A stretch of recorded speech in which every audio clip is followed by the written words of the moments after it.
हाँ जी, तो good evening to all. शुरू करते हैं क्लास अपनी।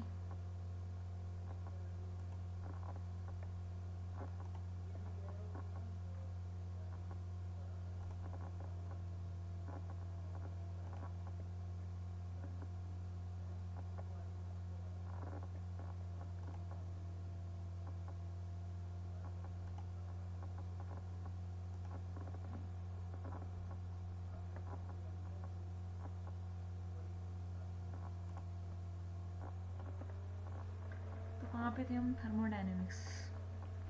सो we were on your chapter number 6, thermodynamics of class 11 chemistry. Thermodynamics, as I had already stated, it states a relation, develops a relation between the energy, the energy consideration of the chemical reactions is the main part of thermodynamics. यानी कि जो energy changes होते हैं, temperature, pressure, volume, इन सब के बीच का जो ये रिलेशन है, ये थर्मोडायनेमिक्स जो है स्टेट करता है। हमने पिछली बार पढ़ा था। So we had stated about system and surroundings. System and surroundings. अच्छा, क्वेश्चन पूछती हूँ सबसे पहले। Let me ask you question. हाँ जी, सोफिया, पिछली क्लास में तो थे ना आप? मुझे क्लोज्ड सिस्टम के बारे में बताना।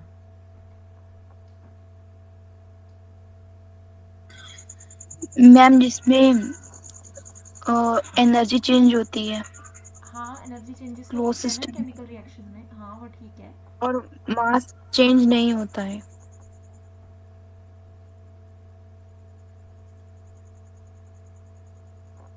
Repeat that again. मैम, जो क्लोज सिस्टम होता है वो ओनली एनर्जी चेंज उसमें होती है और मास चेंज उसमें नहीं होता है। ठीक है, एक तरह से ठीक बोला। थोड़ा सा वो, चलो ठीक है, बढ़िया। क्लोज्ड सिस्टम सिस्टम है। पहले सबसे पहले बताओ कि सिस्टम क्या होता है। जैसे मान लो ना कि किसी, जिसकी हम स्टडी करते हैं वो। हाँ ठीक है, स्पेसिफिक पार्ट है ना जहाँ पे जिसकी स्टडी कर रहे हैं, जहाँ पे किसी एक स्पेसिफिक केमिकल रिएक्शन हो रहा है, और उसके आसपास क्या है? और सिस्टम और यूनिवर्स के बीच जो होता है वो हाँ, सराउंडिंग्स। ठीक है, सराउंडिंग होती है। यूनिवर्स ठीक है। सिस्टम और एक सराउंडिंग्स है, ये दोनों टर्म्स हैं।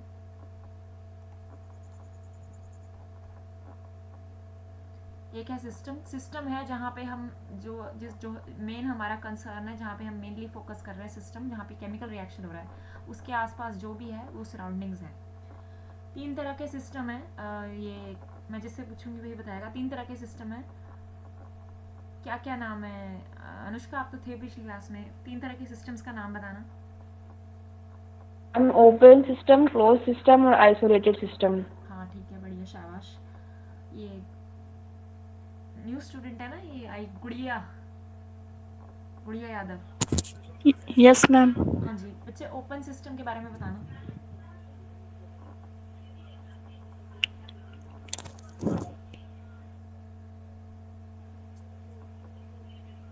मैम, अभी कोई आइडिया नहीं लग रहा। ओपन सिस्टम मतलब ओपन का मतलब तो क्लियर है, बट हाँ, अभी आपने डीपली नहीं पता मैम। ओपन सिस्टम वो है सिस्टम जिसमें केमिकल रिएक्शन होगा ना, रिएक्शन होगा जो हम स्टडी कर रहे हैं, तो वो अपनी सराउंडिंग्स के यस। साथ जो है मास भी चेंज कर सकता है और एनर्जी भी एक्सचेंज कर सकता है। ओपन सिस्टम, क्लोज्ड सिस्टम और आइसोलेटेड सिस्टम, ओके मैम। ये है आपकी स्क्रीन पे दिख रहे हैं। ठीक है, फिर on the basis of composition of the, जो हम स्टडी कर रहे हैं सिस्टम की, उसके बेसिस पे है एक होमोजीनियस सिस्टम और एक हेट्रोजीनियस सिस्टम। ये वेल एंड गुड आप एक्सप्लेन कर देंगे, आसान है। फिर आया इंटेंसिव एंड एक्सटेंसिव प्रॉपर्टीज। कोई इंटेंसिव प्रॉपर्टी का मुझे नाम बताना। ये सोफिया,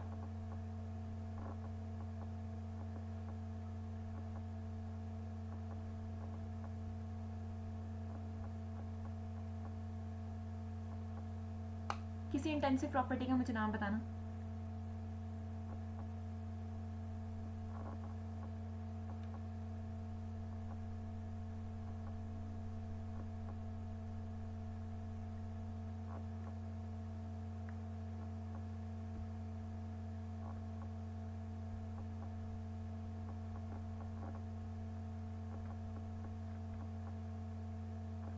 ठीक है, कोई और बता देगा? मुस्कान आप बता दो इंटेंसिव प्रॉपर्टी कोई।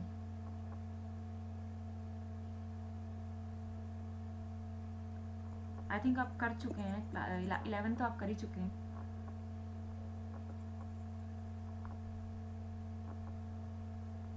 अच्छा, आइसोथर्मल प्रोसेस क्या है?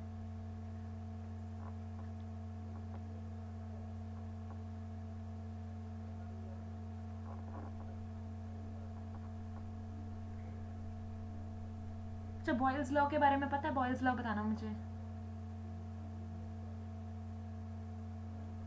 I believe I had shared you the ma'am notes. आपकी वॉइस ब्रेक हो रही है, वॉइस आप ब्रेक हो रही है? रिपीट कर दीजिए। हाँ जी, बॉयल्स लॉ बताना कोई। हाँ बढ़िया, शाबाश, बोलो।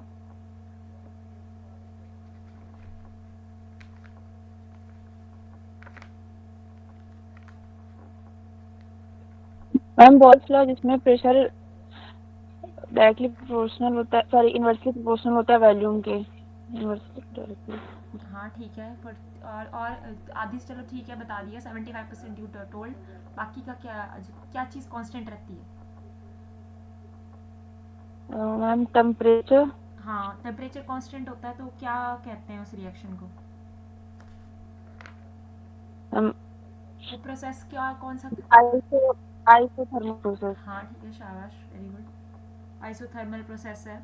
टेम्परेचर जब चेंज नहीं हो रहा है, कांस्टेंट रह रहा है, तो उसे आइसोथर्मल प्रोसेस कहेंगे। ठीक है, बढ़िया। अच्छा, एक और क्वेश्चन है मेरा, ये है, ये एक्सटेंसिव प्रॉपर्टी का नाम बताओ कोई।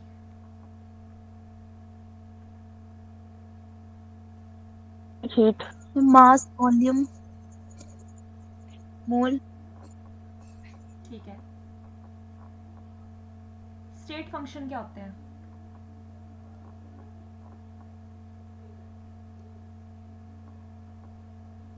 मैम जिसकी जो वैल्यू वो डिपेंड होती है इनिशियल और फाइनल स्टेट पे। हाँ ठीक है, बढ़िया। स्टेट फंक्शंस वो हैं जो एक पर्टिकुलर स्टेटस में रिएक्शन हो रही है। अब रिएक्शन होगी तो वो पहले जैसा तो होगा नहीं, कोई ना कोई चेंज जरूर आएगा। तो जो पहले जो कंडीशन है और बाद में जो कंडीशन है उसमें फ़र्क होगा, और हम उसे कुछ पैरामीटर्स से डिफाइन कर सकते हैं।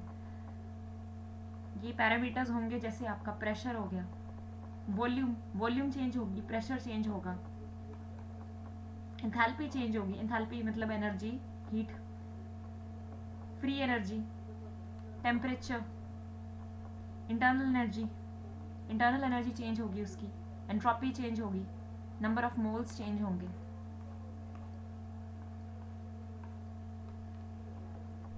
ये सारे जो हैं स्टेट वेरिएबल्स हैं।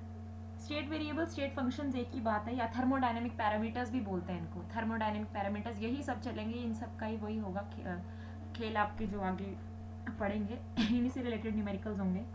These all variables are all listed on your screen और physical quantities, और इनकी जो वैल्यू है डिपेंड करती है इनिशियल स्टेट और final state of the system पे। कोई फर्क नहीं पड़ता, रिएक्शन किसी भी तरीके से करो, इन्हें चाहिए कि पहले कैसा था और एंड में कैसा था। So we shall discuss this. फिर थर्मोडायनेमिक प्रोसेसेस थे, थर्मोडायनेमिक प्रोसेसेस, आइसोथर्मल प्रोसेस जो भी अभी आपने बताया, जहाँ पे जो है टेम्परेचर चेंज नहीं होगा, टेम्परेचर जो है चेंज नहीं होगा। फिर अगला है एडियाबैटिक प्रोसेस। एडियाबैटिक प्रोसेस में क्या होगा? अच्छा, एडियाबैटिक प्रोसेस का एक बड़ा कॉमन सा एग्जांपल है, बताना जरा क्या। पहले एडियाबैटिक प्रोसेस बताओ मुझे क्या है।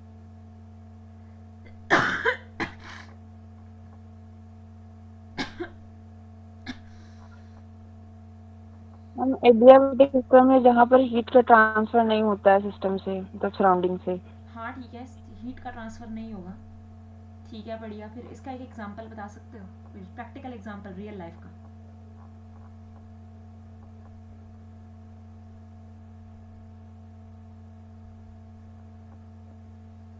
मैम जो फ्लास्क होता है, थर्मस फ्लास्क जो आता है।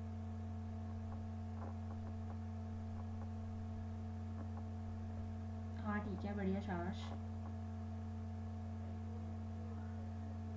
फिर एक आता है इरिवर्सिबल प्रोसेस। एक होता है रिवर्सिबल प्रोसेस, एक होता है इरिवर्सिबल प्रोसेस। दोनों में क्या फ़र्क है? ये अनुष्का आप मत बोलना, कोई और बोल रहे है। ये जो नई लड़की आई है ना, सिद्धिका, न्यू स्टूडेंट है, इनसे तो मैंने आपसे नहीं पूछा बेटे, आप बता दो।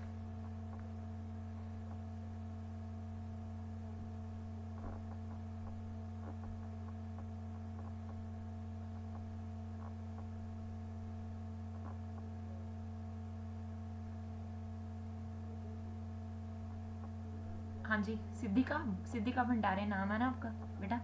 माइक ऑन करो और बताओ। चलो रिवर्सिबल प्रोसेस के बारे में बताओ।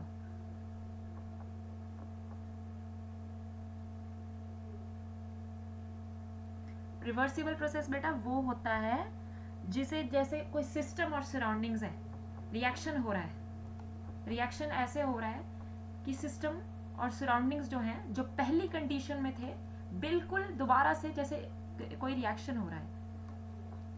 सिस्टम जो है उसकी पहली जो स्टेट थी वो अब एक नई स्टेट में पहुंचेगा, कोई फर्क नहीं पड़ता किसी भी तरीके से पहुंचे। पहले उसकी प्रेशर, टेम्परेचर, वॉल्यूम जो बताई आपको, स्टेट फंक्शन जो जितनी भी थी, pressure, temperature, volume, free energy, internal energy जो थी, जब रिएक्शन के बाद जो है वो चेंज होगी, सराउंडिंग्स की भी चेंज होगी। If it is an open system या तो क्लोज सिस्टम है, सराउंडिंग्स की भी चेंज होगी इफ इट इज इंटरेक्टिंग। तो सिस्टम और सराउंडिंग्स जो है रिएक्शन होने के बाद स्टेट जब रिएक्शन हो जाएगा तो इनिशियल स्टेट और फाइनल स्टेट में जो है वो फर्क होगा। यहाँ पे कोई और स्टेट फंक्शंस होंगे, यहाँ पे बी एंड में, फाइनल में कोई और होगा। अब रिवर्सिबल और इरिवर्सिबल के बीच में ये फर्क है। रिवर्सिबल होता है कि बी से ए में बिल्कुल जैसे ए है, बिल्कुल अपने इनिशियल स्टेट में वापस चला जाए, एग्जैक्टली सेम, कि सराउंडिंग्स भी सेम हो जाए, सिस्टम भी सेम हो जाए। हालांकि this is practically impossible, this is practically impossible, क्योंकि एक बार रिएक्शन होता है ना आगे, तो उसको जैसा का तैसा पहले में कन्वर्ट करना बिल्कुल वैसा ही जैसे एग्जैक्टली, इट इज इम्पॉसिबल। इसीलिए प्रैक्टिकली इम्पॉसिबल है रिवर्सिबल रिएक्शंस। आपके जो इरिवर्सिबल रिएक्शंस है वो है, आप जो रियल लाइफ रिएक्शंस देखते हैं रियल में, वो है इरिवर्सिबल ही होते हैं। कोई भी रिएक्शन है रिवर्सिबल नहीं होता है पूरी तरह से। ऐसा थोड़ी है कि कोई भी चीज़ है जो है, कई आपने देखे होंगे ना कि दोबारा से रिवर्स तो हो रहे हैं, लेकिन ऐसा थोड़ी है कि बिल्कुल जैसे पहले थे वैसे बन गए हो, मैजिकली जैसे उसकी कंडीशन पहले थी तो वैसे ही, बिल्कुल वैसे ही पहले हो गई हो। तो इरिवर्सिबल जो प्रैक्टिकल कंडीशंस में है आपका इरिवर्सिबल है, प्रैक्टिकल है आपका इरिवर्सिबल, और इम्प्रैक्टिकल और इमेजिनरी है आपका रिवर्सिबल। पूरी तरह से किसी भी सिस्टम और सराउंडिंग्स को आप ओरिजिनल स्टेट में नहीं ला सकते, उनके स्टेट फंक्शंस को ओरिजिनल स्टेट में नहीं ला सकते, कोई ना कोई चेंज जरूर होगा। ये है फर्क। फिर एक आइसोकोरिक प्रोसेस है, आइसोबाइक प्रोसेस है, ये सब है। ठीक है, फिर modes of exchange of energy between system and surroundings, दो मोड बताए थे। पहला मोड कौन सा है?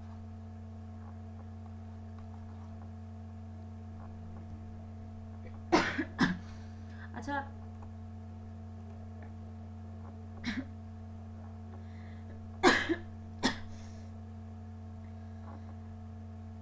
अच्छा मुझे ये बताना कि मिसिबल का मतलब क्या होता है, ये बताना मत, कोई जो पिछली क्लास में थे। मिसिबल का मतलब बताना, व्हाट आर मिसिबल लिक्विड्स?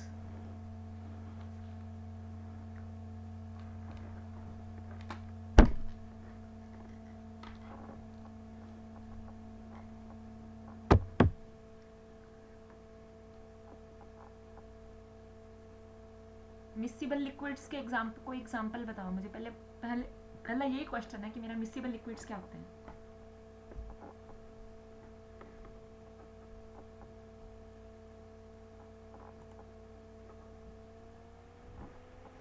अच्छा चलो ये क्वेश्चन मैं बाद में पूछती हूँ। जो पिछली क्लास में थे वो बताओ कि कोई रिएक्शन हो रही है, सिस्टम और सराउंडिंग्स जो है वो आपस में इंटरेक्ट कर सकते हैं, तो एक्सचेंज ऑफ एनर्जी हो सकता है उनके बीच में।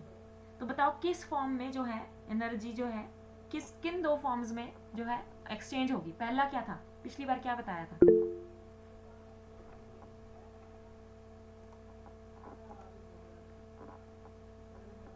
ठीक है, बढ़िया मुस्कान, वेरी गुड।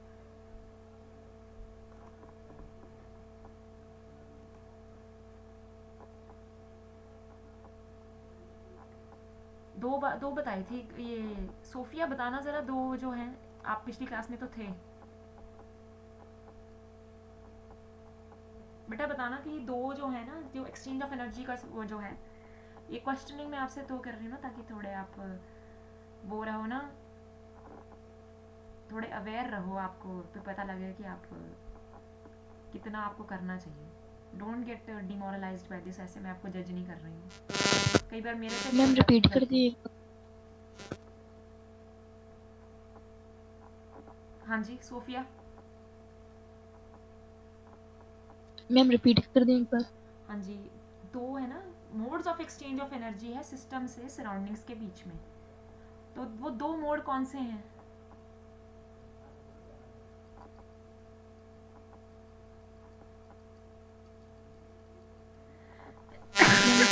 काइनेटिक एनर्जी और फ्री एनर्जी. नहीं बेटा, फ्री एनर्जी काइनेटिक एनर्जी नहीं. दो मोड्स है ना एक्सचेंज ऑफ एनर्जी सिस्टम और सिस्टम में ना रिएक्शन होता है सराउंडिंग गैस के आसपास. तो उन्होंने हीट और वर्क. हैं, हाँ बिल्कुल ठीक बोला, बढ़िया शाबाश. Heat and work. हाँ ऑफ कर लो माइक अपना. कुछ है आपके, मुझे लगता है उसके पास कोई इलेक्ट्रिक डिवाइस है तभी कुछ हो रही है. एक तो हीट एनर्जी बोला था और एक कहा था मैंने work energy. Work energy denoted by this PV, और एक हीट एनर्जी है. अगर हीट है, heat will be positive, but अगर सराउंडिंग से सिस्टम के अंदर आ रही है तो पॉजिटिव होगी. सिस्टम से सराउंडिंग्स में बाहर जा रही है, अगर सिस्टम लूज कर रहा है तो नेगेटिव होगी हीट. फिर एक वर्क एनर्जी है. वर्क भी एक another mode of exchange of energy है सिस्टम और सराउंडिंग्स के बीच में. नेक्स्ट टाइम मैं आपको पीडीएफ दिखाऊंगी. थोड़ा आपके लिए थोड़ा मुश्किल हो रहा है मुझे पता है नो. वर्क, तो वर्क पिछली बार हीट एनर्जी का जैसे मैंने एक्सप्लेन कर दिया था. एनर्जी जो है एक्सचेंज की जा सकती है in case the system and surroundings जो है डिफरेंट टेम्परेचर पे होंगे. जो एक्सप्लेन किया था कि पतीले में अगर पानी गर्म करोगे तो पतीला अब गर्म करना छोड़ दोगे, जो गर्म पानी है और जो सराउंडिंग्स है उनके बीच में टेम्परेचर का डिफरेंस होगा.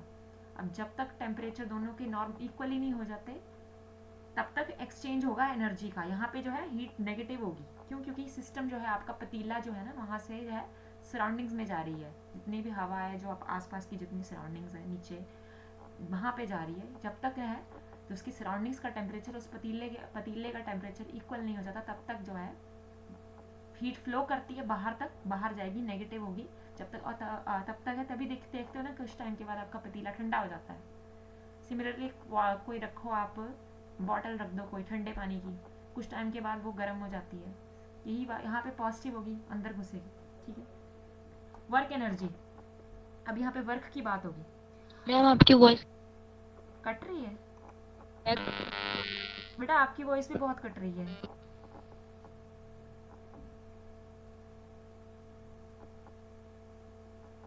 Even I couldn't hear you.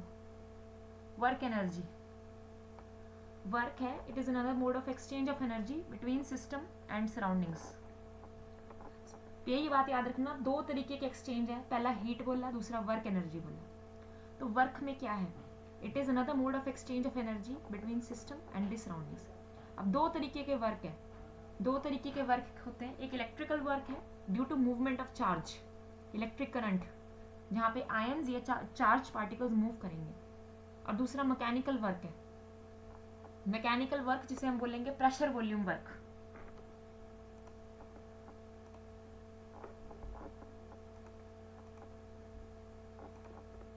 Pressure volume work है आपका मैकेनिकल वर्क, जहां से आप मेनली कंसर्न्ड है.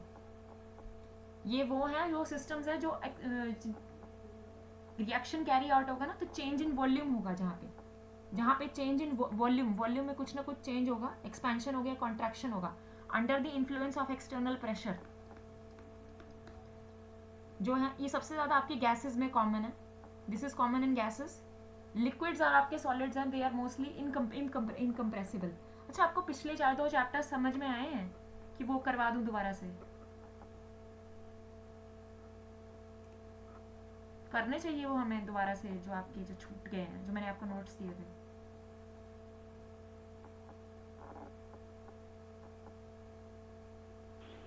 यस मैम, एक बार रिवाइज करा देंगे तो सही रहेगा. हाँ ठीक है, कर लेंगे. ये वाला चैप्टर खत्म कर ले, फिर वो दोबारा से कर लेंगे. Okay ma'am.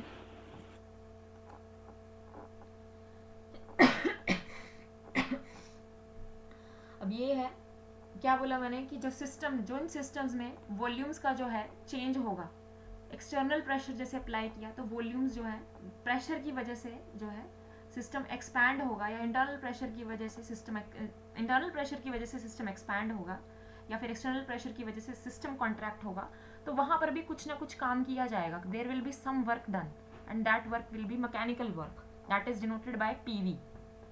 और जो वर्क डन है, जहाँ पे एक्सपेंशन हो रही है, वर्क डन ड्यूरिंग एक्सपेंशन के वक्त जो काम किया जाएगा that will be done by the, जो है सिस्टम के थ्रू ही काम किया जाएगा। अब सिस्टम काम कर रहा है तो उसकी एनर्जी कहीं ना कहीं घट रही है ना, तो यहाँ पे जो है it will be denoted by P delta V minus P delta V। Negative sign यहाँ पे इसलिए यूज किया जा रहा है क्योंकि काम जो है सिस्टम कर रहा है एक्सपेंशन इन वॉल्यूम के लिए।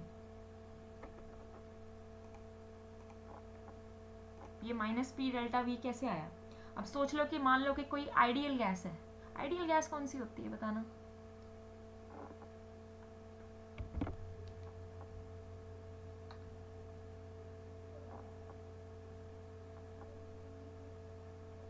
What is an ideal gas? Hypothetical जो होती है। हाँ ठीक है, हाइपोथेटिकल होती हैं, बढ़िया। ये कौन से लॉ को फॉलो करती हैं? एक पर्टिकुलर इक्वेशन है बच्चे। मुस्कान और अनुष्का आप मत बताना, बाकी जितने भी हैं वो बताओ।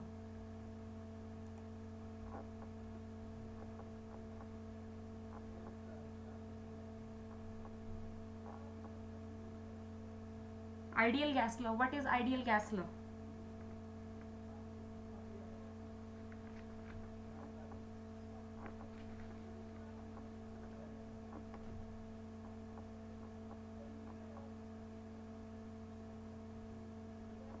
आइडियल गैस लॉ क्या होता है?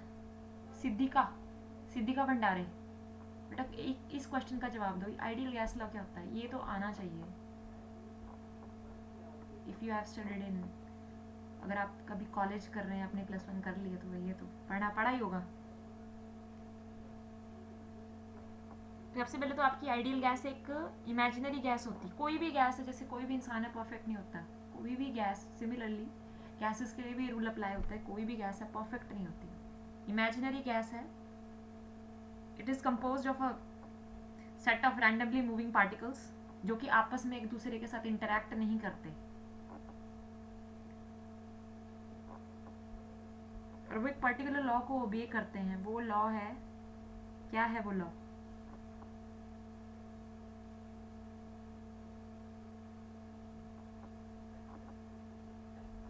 आइडियल गैस,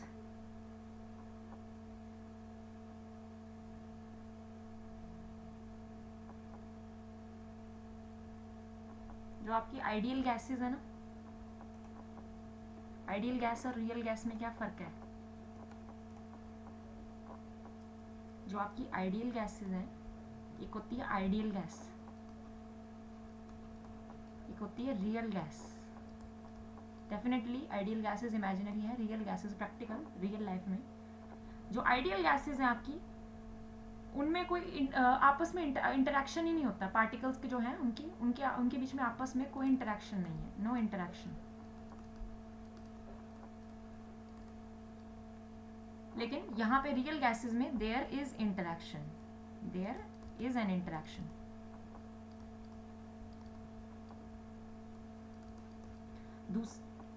दूसरा पॉइंट है कि ये जो है इनकी कोई डेफिनेट वॉल्यूम नहीं होती, there is no definite volume. Ideal gases जो हैं उनकी कोई डेफिनेट वॉल्यूम नहीं होती, लेकिन रियल गैसेस हैं उनकी डेफिनेट वॉल्यूम होती है।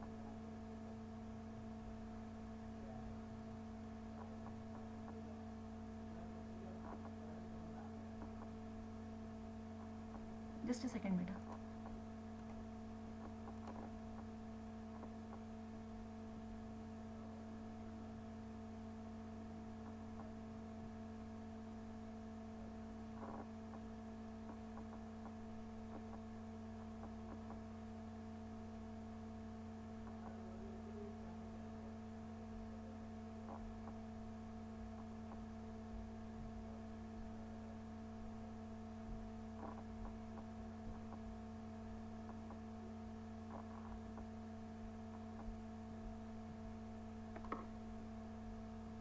हाँ तब तक सोचो कि कौन सी रियल गैस इक्वेशन क्या है, आइडियल गैस इक्वेशन है। चलो रियल गैस इक्वेशन छोड़ो, आइडियल गैस इक्वेशन के बारे में मुझे बताओ।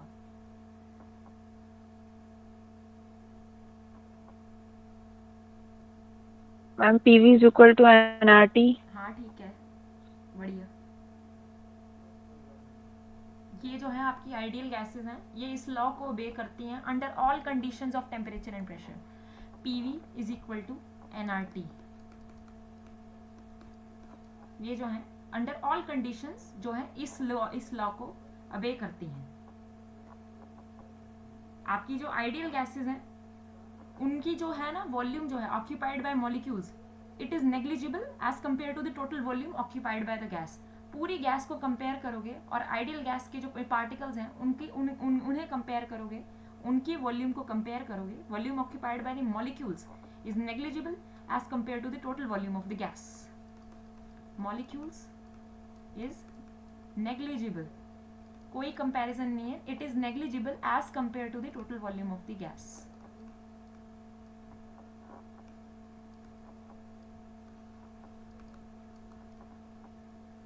जबकि वॉल्यूम जो है occupied by real gas molecules वो नेग्लिजिबल नहीं है।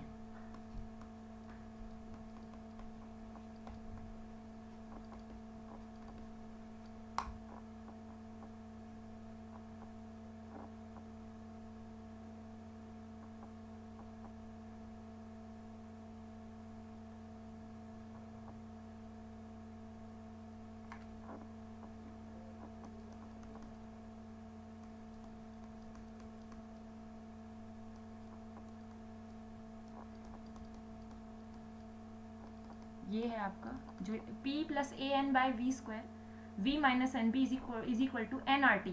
ये आपका जो है रियल गैस लॉ है। अब ये A है ना, ये अट्रैक्शन कॉफिशिएंट कहलाता है, यानी कि यहाँ पे बोल रहा है ना कि आइडियल गैस लॉ बोल रहा है कि जो पार्टिकल्स हैं गैस के, वो आइडियल गैस के वो आपस में इंटरेक्ट नहीं करते। बट रियल गैसेस में ऐसा कुछ नहीं होता, आपस में देयर इज एन इंटरेक्शन।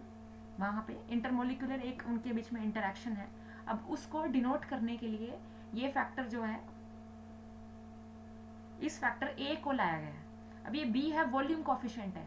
ये वाला जो है काइनेटिक मोलिकुलर थ्योरी, अगर हम अगली बार पढ़ेंगे तो हम इसको डिस्कस करेंगे, अगर आपने पढ़ा होगा। जब ये कहता है कि वॉल्यूम जो है occupied by the molecules of gas is negligible as compare to the total volume, लेकिन ऐसा रियल गैसेस में नहीं होता। It is not negligible, it has to be considered.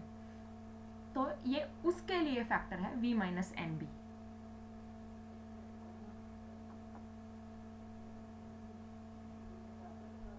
और जो है आपकी आइडियल गैसेस, जैसे मैंने बोला, ये वाला लॉ ओबे करती है। रियल गैसेस ये हैं, उनके बीच में कोई इंटरेक्शन नहीं, यहाँ पे इंटरेक्शन होती है, बस यही वाली बात है।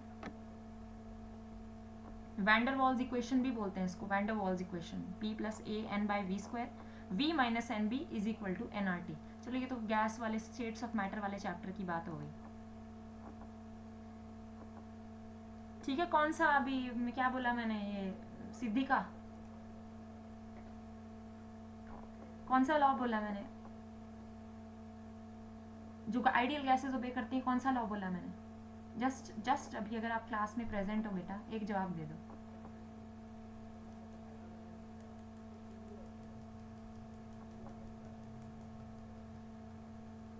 कल मैं ज़्यादा क्वेश्चन नहीं करूँगी आपसे,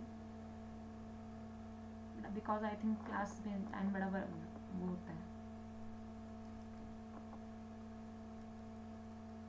एक अच्छा, आइडियल गैस का फिर से बता दो ये सोफिया, आइडियल गैस क्या होती है? ये बच्चा मैम आइडियल गैस जो होती है सिद्धि का, मैम उसका जो वॉल्यूम होता है वो नेग्लिजिबल होता है अगर कंपेयर करेंगे पूरे वॉल्यूम जो होते हैं गैस के हाँ उससे। पूरी वॉल्यूम गैसेस के, और उसके पार्टिकल्स के बीच में कोई इंटरेक्शन नहीं होगा। और जो वो है गैस लॉ ओबे करेगी, PV is equal to nRT। And ये जो है इमेजिनरी गैसेस है, इमेजिनरी है क्योंकि गैस मॉलिक्यूल्स के बीच में इंटरेक्शन होता है, और उनकी वॉल्यूम जो है, मॉलिक्यूल्स की वॉल्यूम, उसे हम इग्नोर नहीं कर सकते, नेग्लिजिबल नहीं है as compare to total volume. ठीक है, हाँ जी गुड़िया। हाँ गुड़िया यादव। Yes ma'am. हाँ जी, ये बताओ जरा ये आइडियल गैस लॉ इक्वेशन बताना।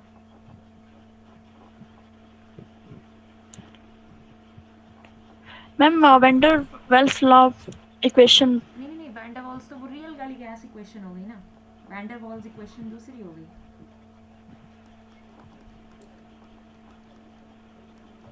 वैंडर वॉल्स इक्वेशन दूसरी इक्वेशन होगी। जो मैंने आइडियल गैस पूछी वो बताओ।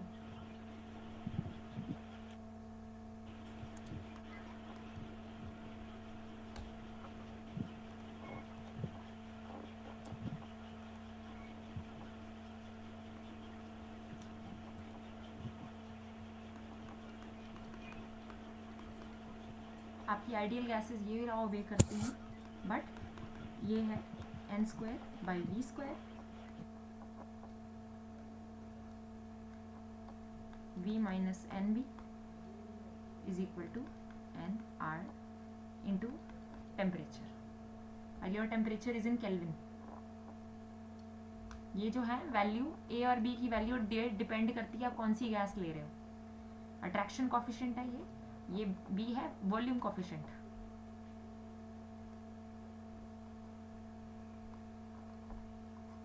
ये आपकी रियल गैसेस ओबे कर रही है, आइडियल गैसेस ओबे कर रही हैं। ठीक है, ये हो गया आपका ideal gas versus real gas, हो गई बात इस खत्म। क्या बोला मैंने? सबसे पहले वर्क डन ड्यूरिंग एक्सपेंशन, क्या था expansion? Work done during expansion minus p delta we. Minus क्यों आया यहाँ पे? माइनस क्यों आया यहाँ पे? क्योंकि मैम सिस्टम वर्क कर रहा है। हाँ सिस्टम वर्क कर रहा है, इसे खुद करना पड़ रहा है सिस्टम वर्क। हाँ ठीक है। फिर दूसरा है कॉन्ट्रैक्शन, यहाँ पे सिस्टम खुद दबेगा, बाहर से काम हो रहा है तो उसके अंदर, इसीलिए यहाँ पे पॉजिटिव आएगा पी डेल्टा वी।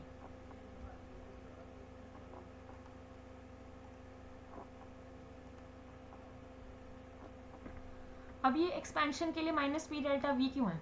अब सोचो कि कोई आइडियल गैस है, जैसे मैंने बोला इट इज़ एक सिलेंडर में फिटेड है, फ्रिक्शनलेस सिलेंडर है कोई, फ्रिक्शनलेस सिलेंडर में एक आइडियल गैस बनता है, enclosed in a cylinder fitted with a weightless, उसका कोई आप सोच लो आइडियल कंडीशन है, इमेजिन कर रहे हैं वेटलेस पिस्टन है, वेट तो होता ही है, ना वेट है ना फ्रिक्शन है इसका, वेटलेस एंड फ्रिक्शनलेस पिस्टन कुछ है, हम इग्नोर कर सकते हैं। Having an area of cross section, अब इसका एरिया ऑफ क्रॉस सेक्शन है, मान लो area of cross section A है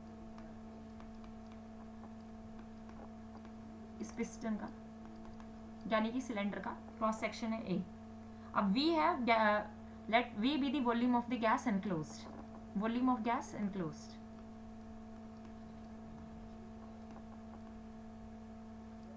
ठीक है, P बी द प्रेशर, अब बाहर से एक प्रेशर लगेगा, external pressure, let it be P एक प्रेशर लगेगा। अब मान लो ये प्रेशर है, अंदर से भी एक इंटरनल, गैस का भी अपना एक इंटरनल प्रेशर है, गैस के पार्टिकल्स मूव कर रहे हैं ना, यहाँ पे भी धक्का मार रहे हैं यहाँ पे, तो एक इंटरनल प्रेशर भी होगा। अब क्योंकि कलेक्टिवली हो रही है, सारे इतने सारे मॉलिक्यूल्स हैं, पार्टिकल्स हैं, कलेक्टिवली होंगे, तो एक इंटरनल प्रेशर भी होगा गैस का। अब मान लो कि ये बाहर का प्रेशर है, इट विल बी लेसर, बाहर वाला जो प्रेशर है, एक अंदर वाला जो प्रेशर है, मान लो कि ये जो है इसके अंदर वाले प्रेशर से कम है, इंटरनल प्रेशर जो है ज़्यादा है, कि इस अब ये जो है, अब ये ऊपर को जाएगा पिस्टन, यानी कि गैस जो है एक्सपैंड होगी। अब हमें पता है प्रेशर के लिए फॉर्मूला क्या है, प्रेशर का फॉर्मूला क्या है? फोर्स और एरिया है। ये बताना मत, ये मुस्कान और अनुष्का मत बताना बेटा, ये तो बता दो सिद्धिका, क्लास में हो भी या नहीं?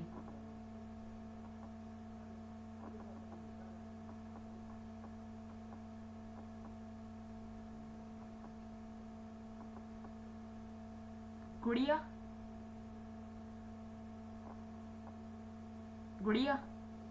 गुड़िया यादव, फिजिक्स पढ़ते हो ना, फिर फोर्स का मुझे बताना प्रेशर और फोर्स और एरिया के बीच में क्या रिलेशन है।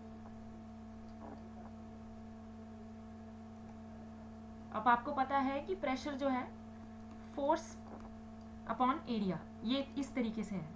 अब फोर्स है, let it be denoted bye F upon area, A is the area of cross section of the cylinder.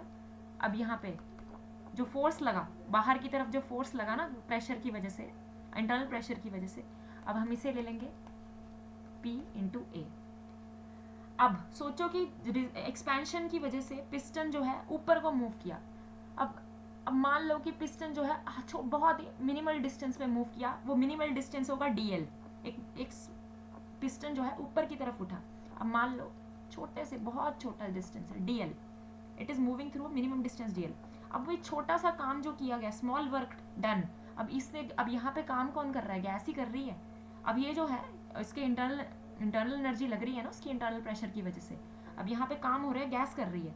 अब small work done by this gas on the surroundings, work will be done by the gas on the surroundings, and that work done by gas for moving the piston through a small distance dl will be given by work will be, अब work का और क्या formula है?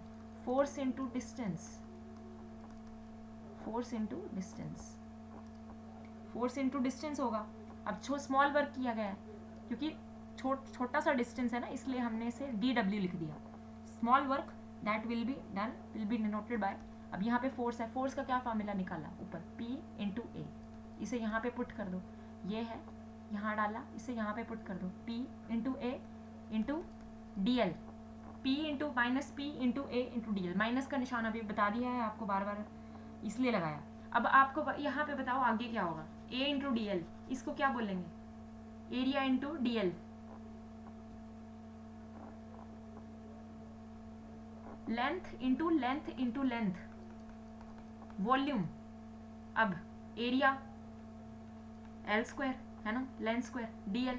अब यहाँ पे d a area of cross section into D l, अब इसका बन जाएगा डी वी।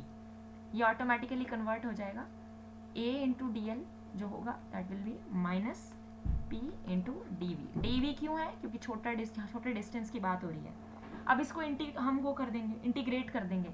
अब इस पूरी माइनस पी डी वी को हम जो है लिमिट्स के बीच में इंटीग्रेट कर देंगे। अब सोचो कि एक फाइनाइट डिस्टेंस के बीच में मूव कर रही है, वॉल्यूम पहले V1 थी, ये ऊपर को हुई, ऊपर को प्रेशर डाला, वो ऊपर को एक्सपैंड हुई तो V1 से V2 में कन्वर्ट हो गई।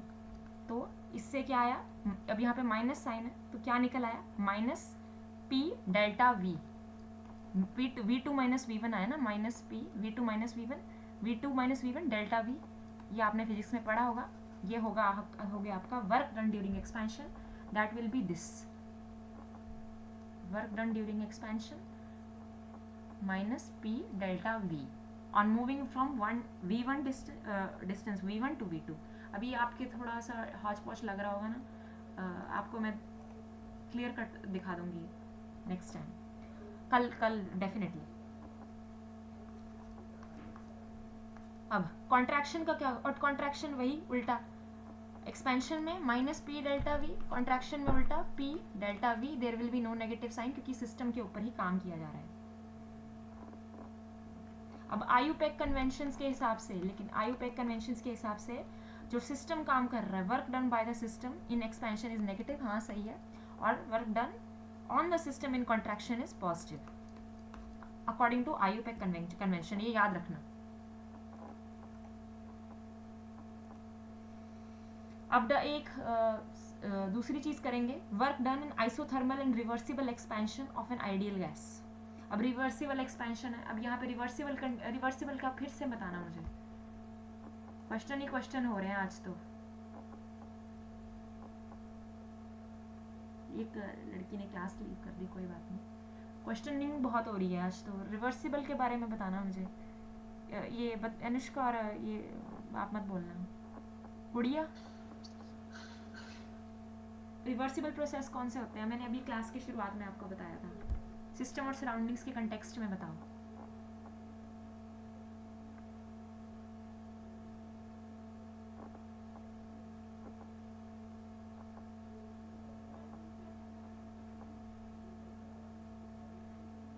रिवर्सिबल, मुस्कान आप बताओ।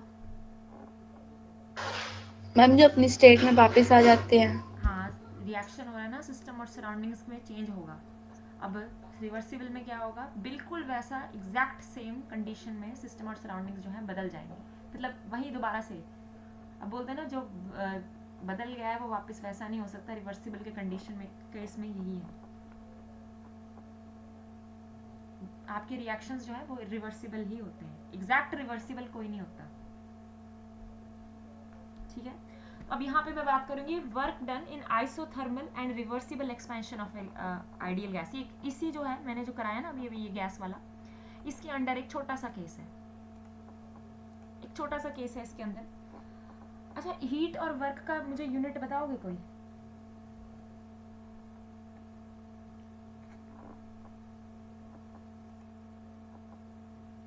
Units of heat and work.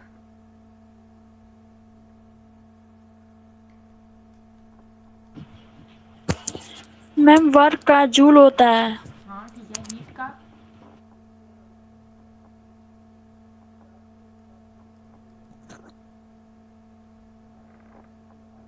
Ma'am heat का भी जूल होता है। हीट का भी जूल होता है। हाँ ठीक है, बढ़िया, शाबाश। हाँ, एक होता है जूल है ना, और एक होता है ERGS, अर्ट्स। मैं अर्ट्स बोलती हूँ, अर्ट्स ही बोलते हैं ना।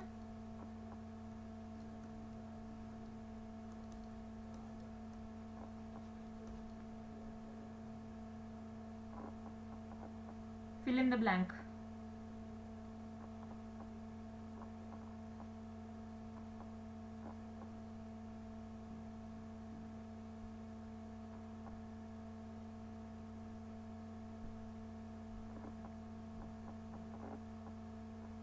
ये CGS सिस्टम का है, जूल्स तो आपके IAS जो IAS I'm saying that SI system, CGS system, heater energy का, heater energy SI system, CGS system. अभी ये इसको इन दोनों ये आपस में इंटर कन्वर्टेबल है ना, मीटर जैसे सेंटीमीटर है। अभी इसको फिल इन द ब्लैंक करो, जूल और ये अर्थ्स के बीच में।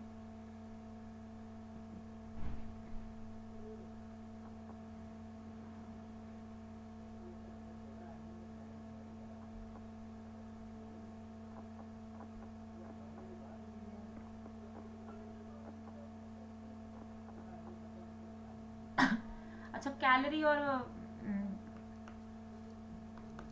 और जूल्स के बीच में ये फिल इन द ब्लैंक करोगे?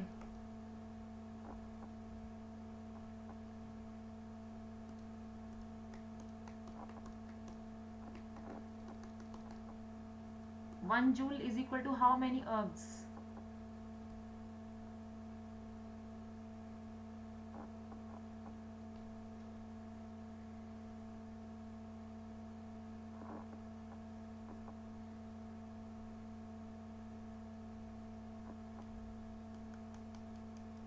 एनर्जी वर्क हीट इनका ही यूनिट है, एनर्जी वर्क हीट के यूनिट हैं ये सारे। Heat is a form of energy, same ही तो बात हो गई है ना, हीट वर्क इनके यूनिट्स है, इंटर कन्वर्टेबल यूनिट्स है। तो आपके 1 जूल है, 1 joule is equal to 10⁻⁷ ergs, ये आपको पता होना चाहिए, CGS सिस्टम का है ये, 10⁻⁷ अर्ग्स। और 1 calorie is equal to 4.184 joules, 4.184 joules, ये बात याद रखना। मैम ठीक है ना, एक जूल होता है, उसका बिगर यूनिट है किलो जूल। ये अर्ग्स तो आपके वैसे ओल्डर यूनिट है, ओल्ड यूनिट है, एंड हीट के लिए, वैसे हीट के लिए मोस्टली कैलोरी यूज किया जाता है। ये है इनके आपस के बीच का रिलेशन, आपको रिलेशंस जो है वो पता होना चाहिए।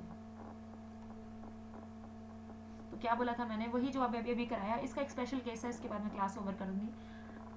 Work done in isothermal and reversible expansion of an ideal gas. तो क्या होगा, तो टोटल वर्क डन होगा इन एक्सपेंशन ऑफ अ गैस,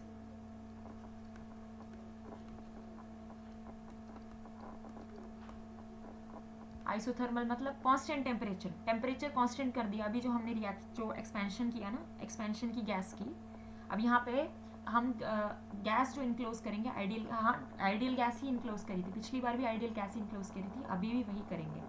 अब एक्सपेंशन होगी गैस की under the conditions of same temperature, isothermal reaction है, और रिवर्सिबल एक्सपेंशन है। रिवर्सिबल मतलब कि एक्सपेंशन ऐसी करेंगे ना, जैसे एक्सपेंशन होगी तो हम उसे जो है दोबारा से उसकी ओरिजिनल कंडीशन में ले आएंगे, सिस्टम और सराउंडिंग्स में कोई चेंज नहीं आएगा, उनकी कंडीशन में बिल्कुल एग्जैक्टली वैसे ही मिरर इमेज सेम हो जाएंगे। तो ये बात है। Work done in isothermal and reversible expansion of a gas.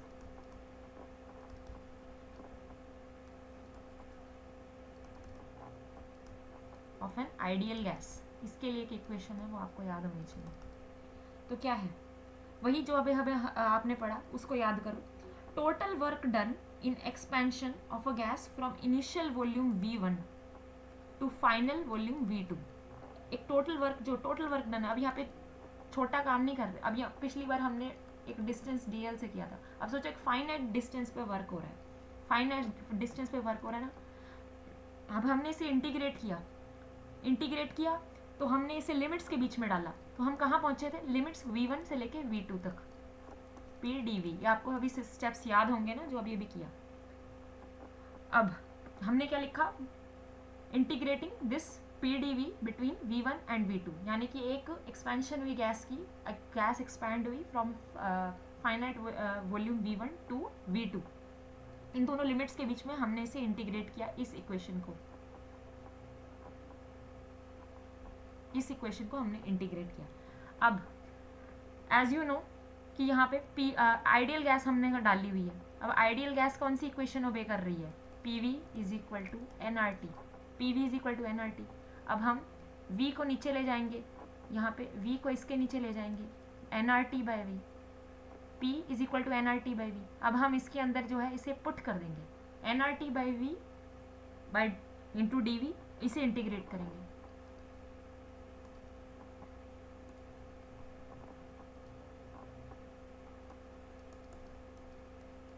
हमने जो है इसे इंटीग्रेट कर दिया, एक्सपेंशन वाले केस की बात कर रहे हैं तो हमने जो है इसे जो है इंटीग्रेट किया, और यहाँ पे हमने आइडियल गैस इक्वेशन डाली, क्योंकि यहाँ पे आइडियल गैस जो हमने इनक्लोज की nRT बाई V, तो हमने इसे यहाँ पे पुट कर दिया। तो आगे क्या हुआ,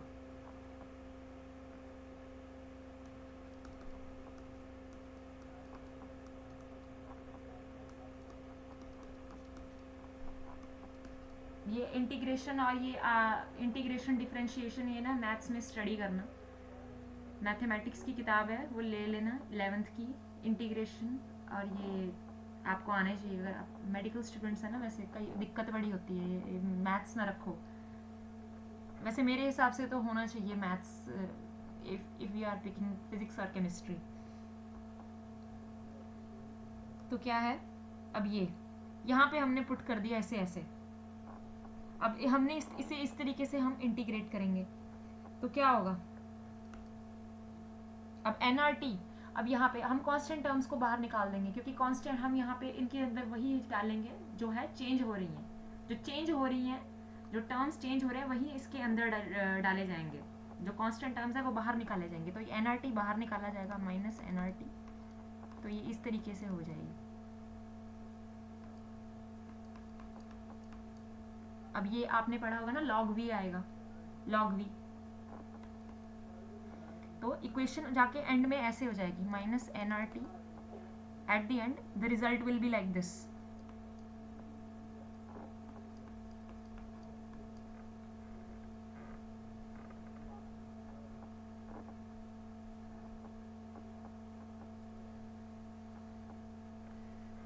ये आपका वैसे एक लॉग होता है, और ये ln है logarithm to the base e, logarithm to the common logarithm भी बोलेंगे, नेचुरल ये है। आपने क्या करना है, पहले डिफरेंशिएशन इंटीग्रेशन के बारे में आपको जो है ना पता होना चाहिए, तभी फिजिकल केमिस्ट्री में तभी बहुत वो होता है, आसान हो जाती है आपकी। सबसे पहले मैं आपको यही बोलूँगी, आप इंटीग्रेशन और वो पढ़ के आना, इंटीग्रेशन और अपनी वो डिफरेंशिएशन पक्की करो, उसके बारे में पता है तब ये आपके लिए आसानी होगी, क्योंकि 1/v है, उसका log ही आएगा। It will be like this, natural logarithm v2 by v1, और नेचुरल लॉगरिदम जो है ना आपका, natural logarithm that will be equal to कोई भी होगा 2.303 log ln x, that will be 2.303 log x। तो यहाँ पर क्या आ जाएगा आपकी इक्वेशन जो है फाइनली कन्वर्ट हो जाएगी।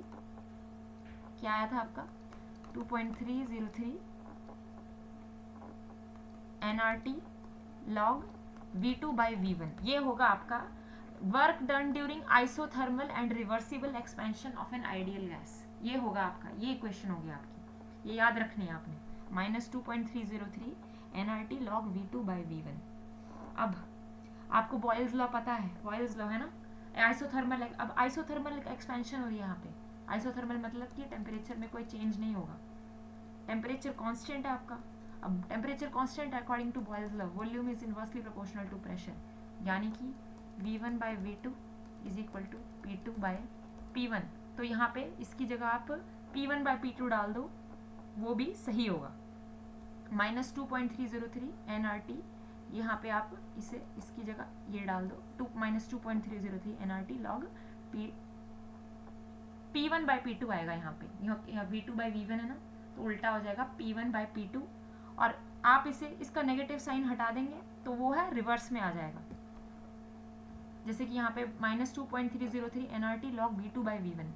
अब यहाँ पे आप इस ये हटा देंगे तो ये V1 जो है ऊपर आ जाएगा, V2 जो है नीचे आ जाएगा। ये मैथमेटिक्स के बेसिस हैं, बस ये आपने क्वेश्चन याद रखनी है।